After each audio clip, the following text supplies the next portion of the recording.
Little yn ei ffenio'n glir. Cyfle am ergyd! Ac oedd hi'n fflach o ergyd gan Virgil. A mae Virgil wedi dangos fwy nag unwaith i fod yn chwaraeo'r effro.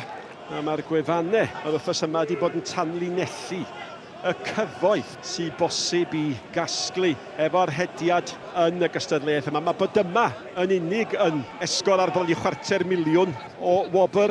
Byddai'n mynd ymlaen y werth gymaint mwy. Ergyd fach unwaith eto sydyn feddylgar gan Gila. Dyna'r peth pwysig, cael dy ergyd i ffwrdd. Ond bod fe'n edrych yn dangerous bob tro mae'n cael y bêl.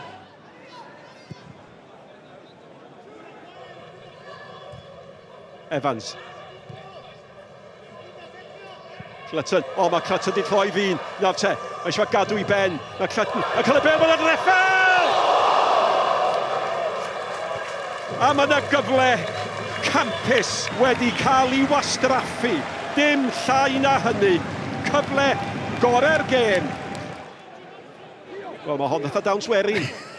Dawns draddodiadol falle. Ond be ddaw ar ei diwedd i dybed. Y drws yn agor, y bêl i mewn.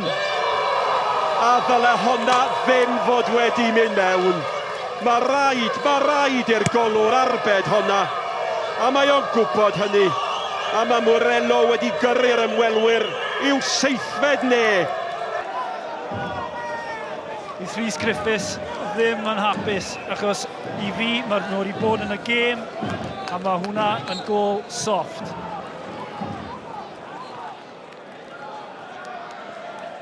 Dy'r hein ddim yn fynd y hawdd i'r tîm carter hyn o bryd. Markovic at ei gapten. Hwna'n bas fach hybryd, yr golwr wedi dod. Nath o ddigon. Oedd hwnna'n chwarae slick iawn gan Santa Coloma i fod yn deg, ond fe nath y golwr ddigon da. Wrth. Nôl at Davies. Nawr te, Venables a Reffel yn mynd am honna. Venables yn cael ei ben i ddi, ond oedd presenoldeb yr amddiffynwr Gomez yn ddigon i gwneud hi'n anodd iddo gael grym arni. Owen di'r dyn, a Reynolds di'r opsiwn arall. Owen yn mynd i hun, ac oedd angen yr arbediad gan Gomez, a mi nath y golwr yn dda. Ie, ddim cweit yn y gornel, a falle ddim cweit digon o bwer arni, ond mae'n bwrw'r target, dyna'r peth bwysig.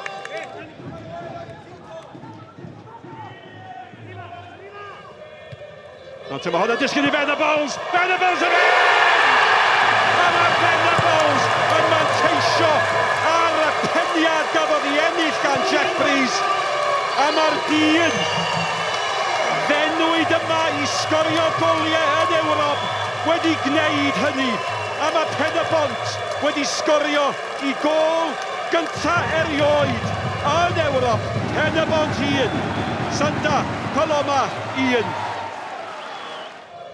Y newid siap gan Rhys Griffiths o bosib ydy'r gyfrinach. Mae hwnna'n basfach arbennig o dda i lwybr Virgili. Nawr te, sbiwch ar yr amddiffynwyr yn cael ei llusgo. Mae'r golwr wedi gwneud digon ydy efo help gan Little. Ond mae Gila yn chwaraewr da yn y blaen na. A mae yna anadlu trwm yma, Sean. Gol Geidwad, mae'n teg, yn ein dda.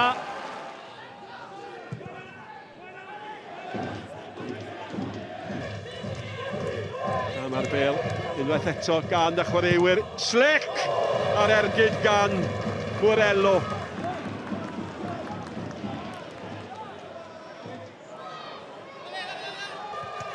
Y bêl cael ei ffinio gan Little, nôl i mewn! A chwarae teg i'r capten. Nath am rhoi fyny. Nath o gael ei peniad mewn, oedd hi'n weddol hawdd i Gomez. Our performance, I thought we were excellent throughout the game. Proud of the whole occasion, proud of the fans, the support, proud of Town of Bridgend. I've got to ask, change of formation at half-time, which worked wonders for you. Well, the formation first half was about finding out what they're really about, and they didn't score because of the formation, so I wasn't particularly thinking it failed or anything, but I certainly felt that if we went toe-to-toe with them, that we could more than match them, which is what we did. ond na, ni'n hapus cymeron ni hwnna cyn y gêm. Chymod amser gaethon ni'r gol, nath hwnna boost o ni, chymod, nath y crowd helpu ni yn y gêm hefyd. Ond na, hapus iawn na all for the taking mas yn Andorra. Rai fi ofyn, ni dal yn gallu clywed y cefnogwyr yn canu fan hyn. Siwr brofiad o dde, achos chi wedi bod yn gweithio mor galed i gyrraedd Ewrop. Nawr bod chi yma, siwr mae fe'n tymlo? Na, briliant, chymod. Awyrgylch briliant i fod yn rhan o. Mae'r cefnogwyr yn briliant bob gêm, ond hyn o wedi'n special iawn. A mae'na gyfle gwirioneddol gyda chi nawr yn yr ail gymal mas yn Andorra. Ie, na, ni'n mynd mas fyna yn llawn hyder. Fi'n credu, i fod yn gweud y gwir, fi'n credu ni'n mynd i gallwn ni ennill. Obviously, we're pleased to come back from a goal behind, but a missed opportunity maybe a little bit as well. But obviously, you know, they were dangerous on the break. But no, I thought we did okay. Took us through the goal. And that change in formation second half certainly helped you guys, didn't it? Yeah, definitely. I thought obviously a game of two halves a little bit. So the formation change did help. And then, yeah, the goal was just one of those. I was just waiting for a chance, really. And just glad to get out my feet with a second touch. And, yeah, pleased to score, obviously. And I guess this is exactly why Rhys Griffiths brought you to Pen-y-bont. What's pre-season been like? How much are you enjoying your time here so far? Yeah, it's been brilliant. Pre-season's been great. It's been a breath of fresh air, really, for me. And, yeah, I'm thoroughly enjoying it. Looking ahead to the second leg, Chris, how much confidence is tonight going to give you going into next Thursday?